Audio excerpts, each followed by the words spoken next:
looks like you've got good tires, 2 rear view mirrors, brake lights, front and rear turn signals, seat belts, an emergency brake, a horn, and a clean windshield with no obstructions or cracks. You need 2 more things. Gasoline and road map? That would help. But on the legal side, you need current registration and proof of insurance. On the safety side, you also need to be familiar with your vehicle. So can you show me your headlight switch, windshield wipers, front defroster, emergency hazard lights? And do you know your arm signals? Of course. There's right, left, and stop. Excellent.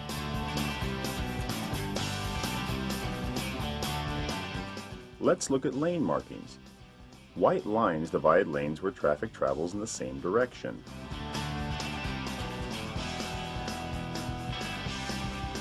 Yellow lines mean traffic travels in opposite directions. The type of yellow line tells you what you can or cannot do. One broken line means cars can pass in either direction.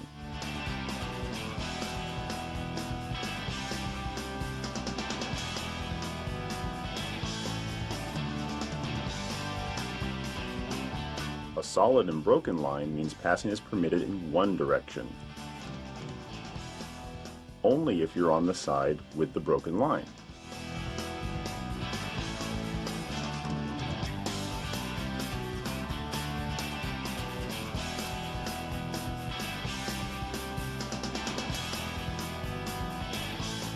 A solid double line means no passing in either direction.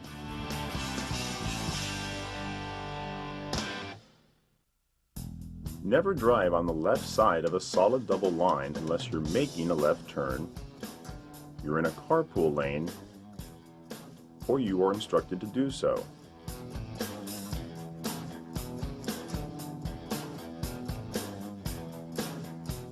Double yellow lines are another matter. Consider them the same as a raised barrier. Never cross unless there is a designated opening. Let's say you're on a road that only has white lines. What does that mean? All traffic will be traveling the same way. It's a one-way street. Very good. Now, there are a few specialized lanes you should know about too. Bike lanes are generally for bicyclists or pedestrians if there are no sidewalks. Never use a bike lane unless you're about to make a right turn, enter a driveway, or to park if permitted. There are several types of carpool lanes. The markings tell you when it's legal to enter or exit. Check the signs to make sure you meet the occupancy requirements or have a special decal before entering.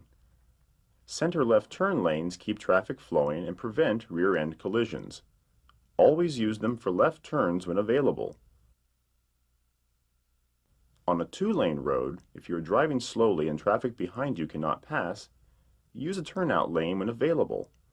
You must do this when 5 or more cars are behind you.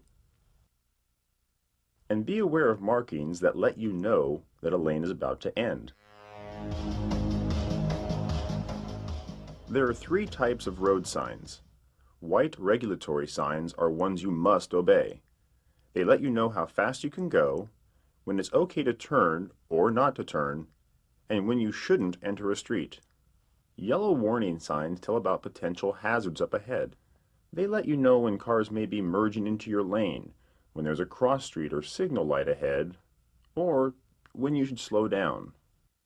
Highway construction and maintenance signs are orange. Watch for highway workers and construction equipment ahead. There may be a temporary speed change, road or lane closure, or a hazard. Look for highway workers who may direct you to different driving lanes. Go slow, but don't stop to watch. Obey the flaggers. They may have you driving on the opposite side of the road. In many areas, traffic fines are doubled when you're driving through a construction zone. Informational or guide signs come in different colors. They make it easier to find destinations, points of interest, and important services. There are some really important signs that have their own unique shape to make them more identifiable. See if you can tell what they are.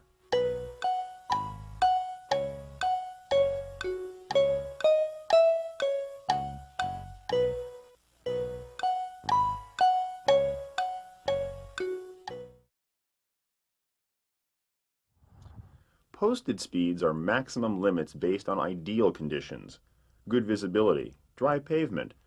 To paraphrase the California law, look at what's around you and use your common sense. Slow down in bad weather, in heavy traffic, or when there's a hazard up ahead. It's also dangerous to drive much slower than the flow of traffic. You should stay close to the speed limit if conditions are good. If you need to drive slower, make sure you're in the right lane so others can pass. Sometimes it's hard to find a sign to know how fast to go. True. Some areas don't have signs because they have a legally mandated speed limit. Residential areas, business districts, and school zones where children are present have a maximum limit of 25 miles per hour unless signs say otherwise. Blind intersections have limited visibility from side to side. The speed limit here is 15 miles per hour even when no signs are present.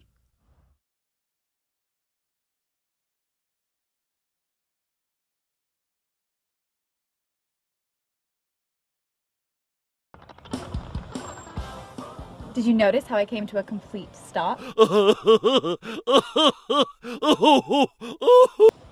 Very good. Now, who goes first? You would have to ask. It's not that hard. Most intersections use the same right-of-way principle.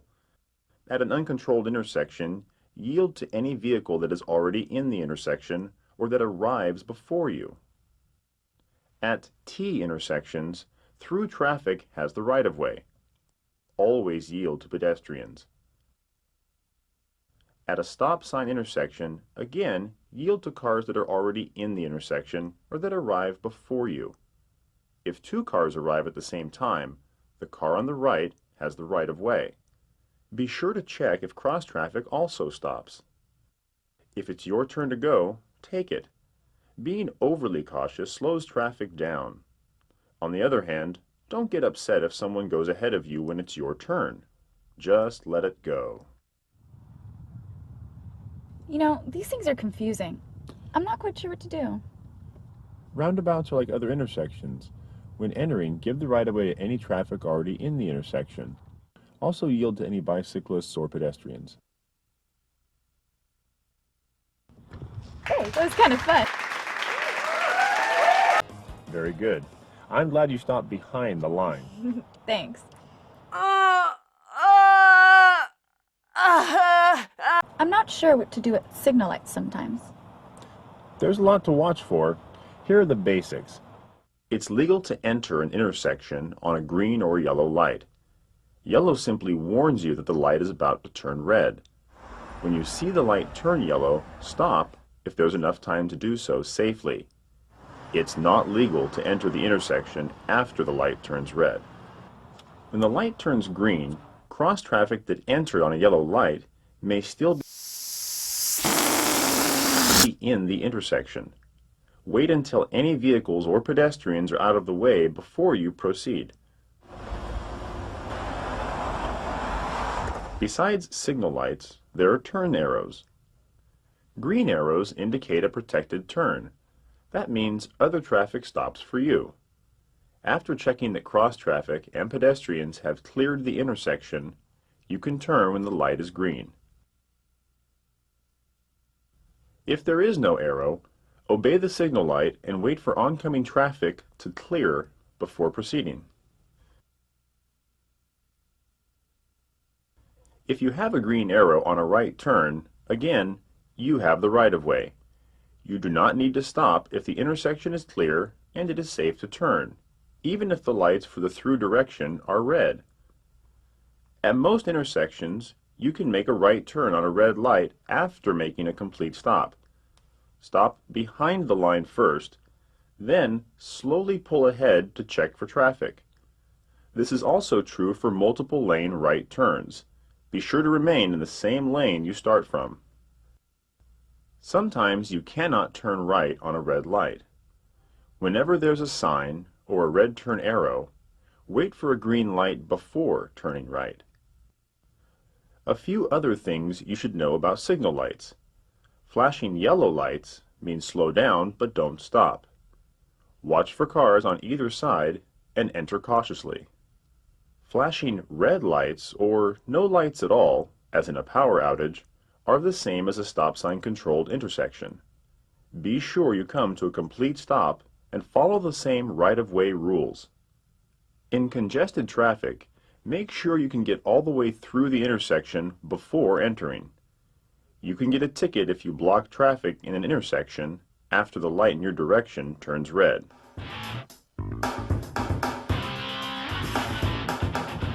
Why don't we turn right up ahead? Okay. I'll have to move over to the right lane first. I'm glad you checked your mirrors. But don't forget to look over your shoulder. There's a blind spot on each side of the car that doesn't show up in the mirrors. To change lanes safely, put your turn indicator on first. Then, check your mirror in the direction you want to go. Next, look over your shoulder in the same direction. If it's clear, then ease over into the next lane. Follow this pattern every time you change lanes, including center turn lanes, bike lanes, leaving the curb, and merging into another lane when your lane ends. Whenever you make a lane change, traffic already in that lane has the right-of-way. And be sure to change lanes one lane at a time.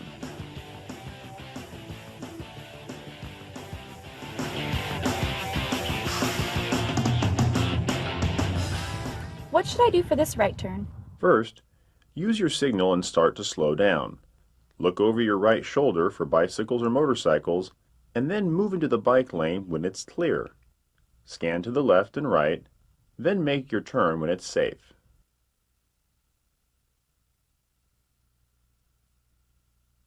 On left turns, signal, look over your left shoulder, and move into the left center turn lane first, if there is one. Then, make your turn when it's safe. If only one lane can turn left in your direction, you can choose any lane to end your turn in. If there are two or more designated turn lanes, then stay in the lane you started in. For right turns, stay in the lane you start in, whether there's one or more designated turn lanes. Oops, I missed the turn.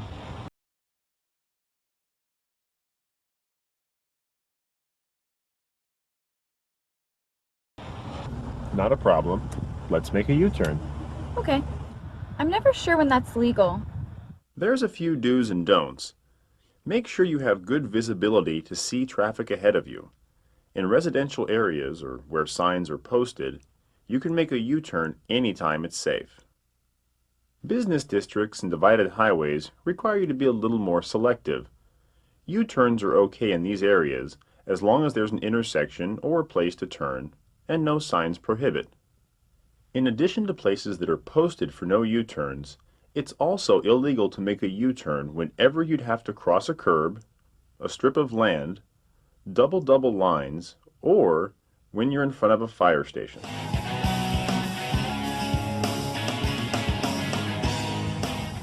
There's some pedestrians up ahead. Yeah, it looks like they want to cross. I'd better stop. I'm proud of you. Pedestrians have the right-of-way at crosswalks and at intersections, marked or unmarked. If you see a person who looks like they want to cross, you should stop. Once they step off the curb, a few other right-of-way situations you should know about. When an emergency vehicle has its lights on, you must to the far right side of the road and stop. If you are already in an intersection, continue through and then pull to the right and stop as soon as you can. Emergency vehicles often use the wrong side of the road to continue, so stay stopped until it is passed. Then it's a lane change, so signal, check your mirrors, and look over your shoulder. When it's safe, pull into the driving lane again.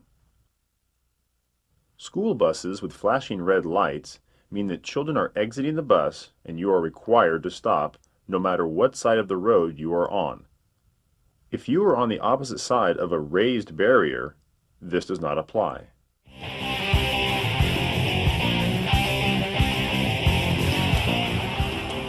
Why don't we stop for a bite to eat?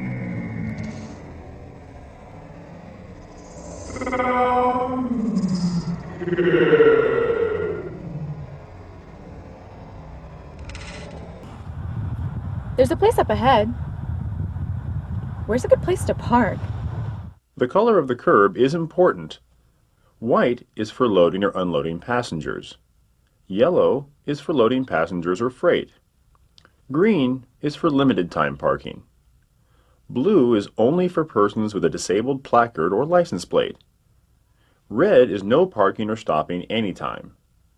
Don't park if there is a no parking sign, in front of a fire hydrant, in an intersection, on a crosswalk, a sidewalk, in front of a driveway, near a railroad track, or on the wrong side of the street. Oh, finally, here's a spot. I thought we'd never find one. But remember, you are parking on a hill. To be sure your car doesn't roll into the street if the brakes fail or someone hits you, follow these rules. If you're going downhill, turn your front wheels into the curb or toward the side of the road. If you're going uphill, turn the front wheels away from the curb and roll back until the wheels gently touch the curb. If there is no curb, whether you're parking uphill or downhill, turn your wheels so the car will roll away from the center of the road. Always set the brake. I could tell you needed a break. So, are you ready? I'm ready. Let's go for a drive.